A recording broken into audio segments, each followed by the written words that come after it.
Olá! Nesse vídeo iremos falar sobre um dos princípios da linguagem de orientação a objetos mais conhecidos, que é a herança.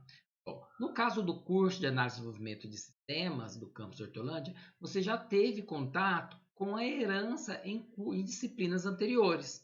Bom, aqui nós iremos resgatar o conceito para poder trabalhar este durante o restante da disciplina, aproveitando adequadamente esse recurso da linguagem orientada a objetos. Bom, você está lembrado do que é herança? Vamos ao que os autores nos dizem. Bom, Barnes e Collins nos diz que a herança permite definir uma classe como uma extensão de outra. Ou seja, então nós podemos criar uma classe que vai ter, né, as mesmas informações, ou seja, os mesmos atributos, de uma outra classe. E além disso, incluir mais coisas. Então aqui nós temos exemplo, dispositivo de armazenamento. Bom, nós sabemos que dispositivos de armazenamento são vários tipos existentes. Então, aqui eu apenas declarei um deles, o USB. Então, o USB é um dispositivo de armazenamento. Logo, o USB vai aproveitar-se da herança de que é um dispositivo de armazenamento. Justamente para que, quando nós formos criar o código da classe USB, nós evitarmos a duplicação de código. Por quê? Se nós considerarmos que temos a USB e temos o DVD, são dois dispositivos de armazenamento bem diferentes, mas eles têm funções semelhantes, ou até mesmo informações semelhantes, como por exemplo a capacidade. Ao invés de eu colocar capacidade na classe USB e capacidade na classe DVD, e também em outros tipos de armazenamento, eu simplesmente posso criar uma classe com as informações e todas as classes que são desse tipo, posso relacioná-las por meio da herança. Então, nós temos aqui que o USB é um tipo de dispositivo de armazenamento. Então, ele vai possuir uma capacidade, ele vai possuir uma descrição. Também vai poder ter estes métodos implementados.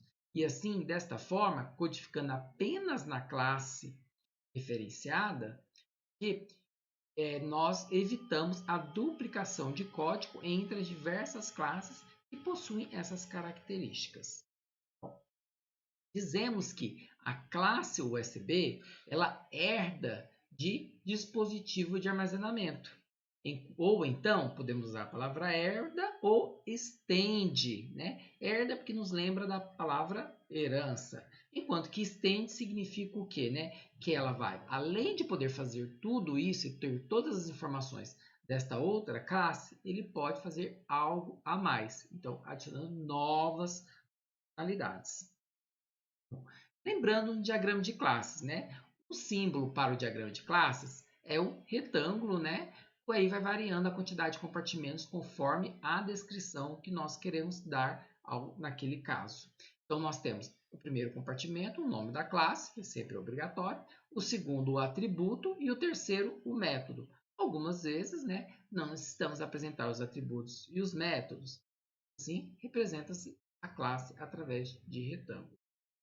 Bom, então a herança é o relacionamento entre duas classes, em que nós temos uma classe aqui, duas classes, e que uma classe é ligada à outra. E o símbolo que nós usamos é este, de seta, sem o preenchimento. Tá? Então, esse daqui é o nosso símbolo de herança do diagrama de classes.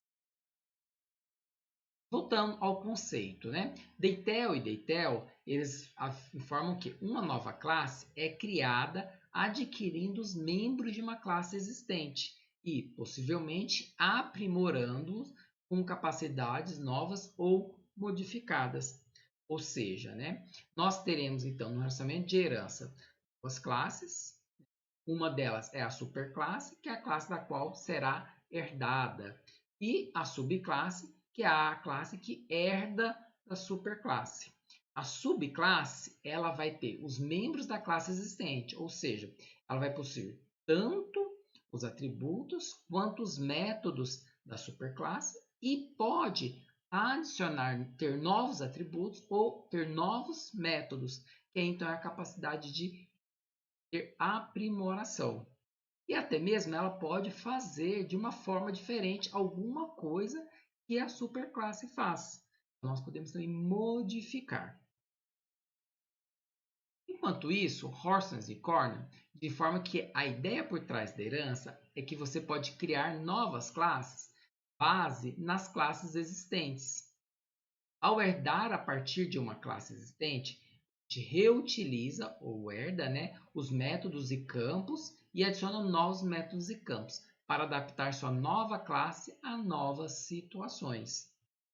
Então, aqui novamente, essa define, né, o propósito da herança, que é a possibilidade de estender, né, as funcionalidades de uma determinada classe por meio da criação de uma nova classe, né?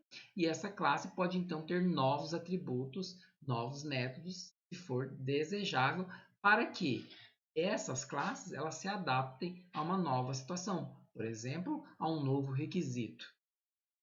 Bom, as subclasses, também chamadas de classes derivadas, possuem mais funcionalidades do que as superclasses, por causa do aprimoramento. Então, nós temos a superclasse, ou classe pai, podemos também chamar assim, ou classe base. Enquanto que nós temos a subclasse, que é a classe que irá herdar da superclasse, nós podemos chamar ela de classe derivada ou classe filha.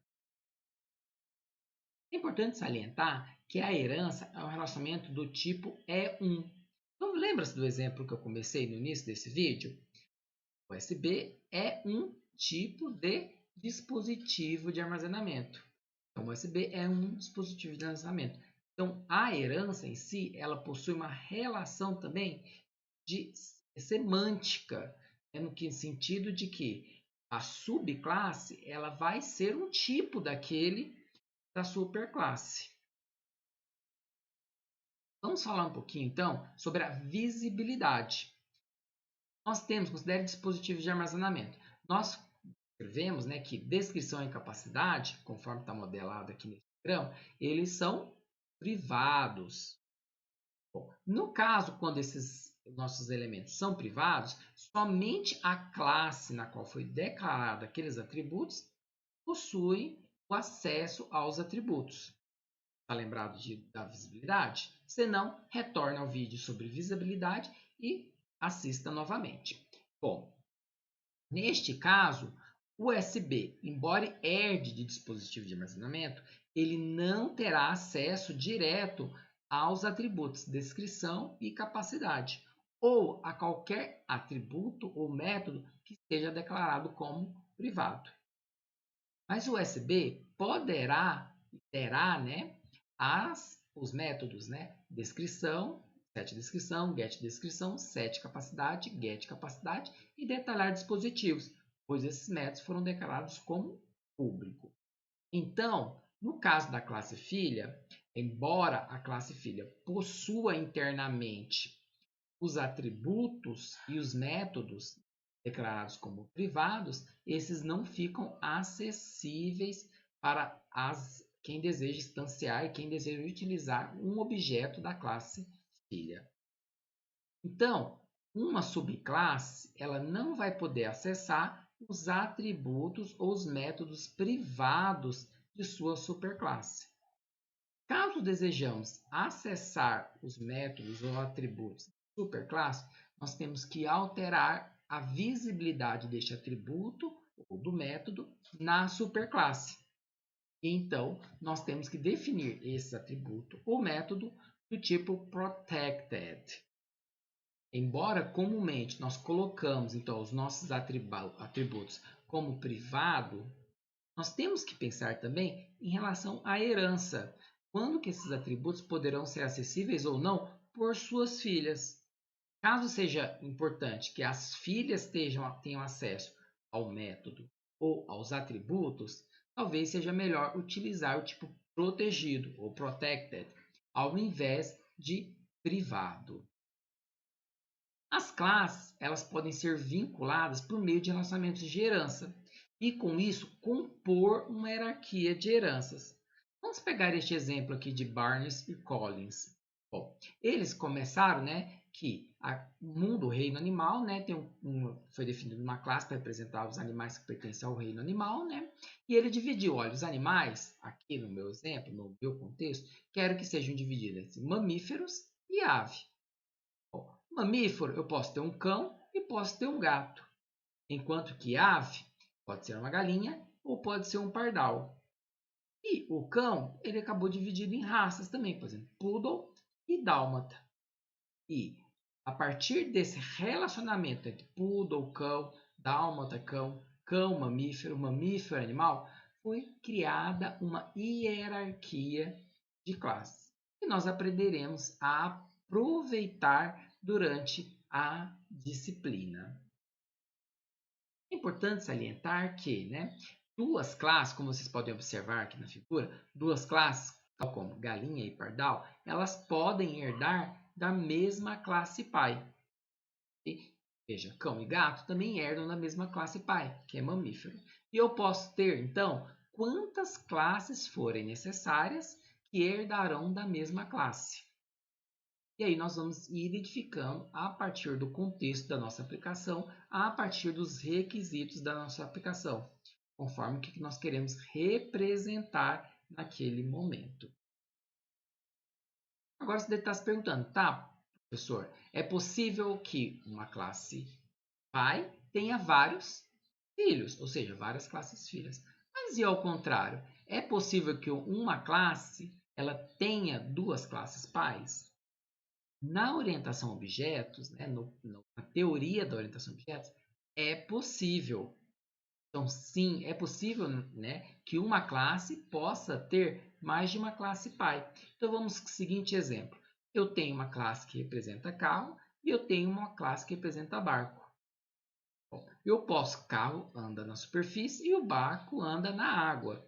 E eu posso ter criado um veículo que anda tanto na superfície terrestre quanto um veículo que anda na água. Então eu posso chamar ele de veículo anfíbio e ele vai ter as características tanto de carro quanto do barco. Então ele acaba herdando dessas duas classes. Bom, embora na teoria a herança múltipla, que é o que nós chamamos aqui, né, uma classe herdar de dois pais diferentes, seja possível, ela não é implementada em muitas linguagens de programação orientada a objetos, como Java e C Sharp. O motivo é a dificuldade, né, dos desenvolvedores especificarem a linguagem e o compilador para essa linguagem para obter o recurso de herança múltipla, fornecer o recurso de herança múltiplas aos programadores. Preferiram não incluir a herança múltipla, mas a herança múltipla, na teoria, ela é possível. Uma linguagem que possibilita a criação de heranças múltiplas é a linguagem C++. Bom, fica aí um tema de estudo para você aprofundar seus conhecimentos sobre linguagens orientadas a objetos. E quais são as vantagens de usar a herança? Barnes e Collins nos diz o seguinte: primeiro, evita a duplicação de código, ou seja, por meio da herança, o código que ficaria replicado entre as classes, eu posso colocá-lo na classe pai e então as classes que herdam dessa classe pai aproveitam-se deste código. Então, assim, ela vai evitar duplicação de código. Uma outra é a reutilização de código. Eu posso ter, então, no caso de usar o código, pegar um conjunto de classes já prontas e criar uma extensão, ou herdar, criar uma classe que herda dessa classe que foi obtida, né? De tal forma que ela seja aprimorada com o que mais eu desejo. Então, eu estou reutilizando o código já escrito, que estava na classe que eu estou herdando, e adicionando novas informações. A manutenção também se torna mais fácil, porque eu tenho um ponto só a modificar e não diversos locais a modificar. E a extensibilidade nos permite porque eu posso ir adicionando novas filhas, classes filhas, à medida que eu necessito. Bom, então, por exemplo, na nossa hierarquia de classe, agora eu posso ter, por exemplo, o HD, que é um dispositivo de armazenamento. Então, agora eu posso criar uma classe HD e que herda de dispositivo de armazenamento. E escrevendo o código adequadamente, nós podemos então aproveitar os recursos de herança, termo de extensibilidade. Resgatamos então os conceitos gerais para a herança, que é um dos mais conhecidos, né, dos princípios da orientação a objetos. Vamos agora então aprimorar esse conhecimento na linguagem de programação Java e C#.